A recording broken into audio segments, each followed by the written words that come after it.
কাজ কাম নাই? সারাক্ষণ থেকে বন্ধু বান্ধবদের সাথে আড্ডা দিতে থাকেন, এগুলো তো ভালো ছেলের লক্ষণ না। বিয়ে করতে হবে না আপনাকে, বউ পালতে হবে না। এই মেয়েটা কে? ঝড়ের গতিতে সব কিছু বলে গেল। আমি তো এবারে চিনি না, এই মেয়েটা কে? চিনিস না মানে? এই সারা এলাকার লোকজন জানে এই মেয়েটা তোরে পছন্দ করে, আর তুই বলছিস যে চিনি না।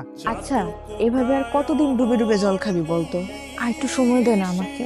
তোর এইভাবে সময় নিতে নিতে দেখবি তোর জায়গা অন্যজন নিয়ে গেছে। তার থেকে সময় থাকতে থাকতে এখনই মনের কথাটা বলে দে। আমি তো আমার মনের মানুষকে প্রতিদিন আমার মনের কথা বলি। কি আপু, তোকে আজকালকে একটু অন্যরকম লাগতেছে। তুই কি আবার নতুন প্রেমে টেমে পড়লি নাকি? তুই না অনেক পেকে গেছিস, যা পড়তে যা।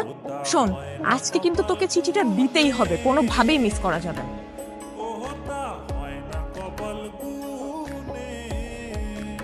আমি কইছিলাম না মেয়েটা কিন্তু আজকে আইছিল কিছু একটা বলার জন্য। আরে কি বলবে আমারে? এই দিক দিয়ে হয়তো যাচ্ছিল, অট্টকল দেখার আগে নেই। আমি শিওর, শুধু শিওর না, অভার শিওর ওই মেয়ে তোকে কিছু বলতে আসছে। কোনো মেয়ে আছে নাকি তোর পছন্দের? তাহলে আমি বিয়ের প্রস্তাব নিয়ে যাই, তোর বিয়ে দিয়ে আমি তোর দুলা ভাইয়ের কাছে মালয়েশিয়া চলে যাই। আমার বিয়ে নিয়ে তোমার তো মাথা ব্যথা কেন? আর তোর সমস্যাটা কি বিয়ে করতে আমার সেটা বলতো। দেখো, আমি যখন সময় হবে তখন আমি ঠিকই বিয়ে করবো, তোমার তো টেনশন করা লাগবে না। আপনি তো আমাকে ভালোই ফলো করেন, কিন্তু কিছু বলেন না।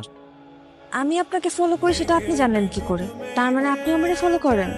তলে তলে এত করাইছে। আরে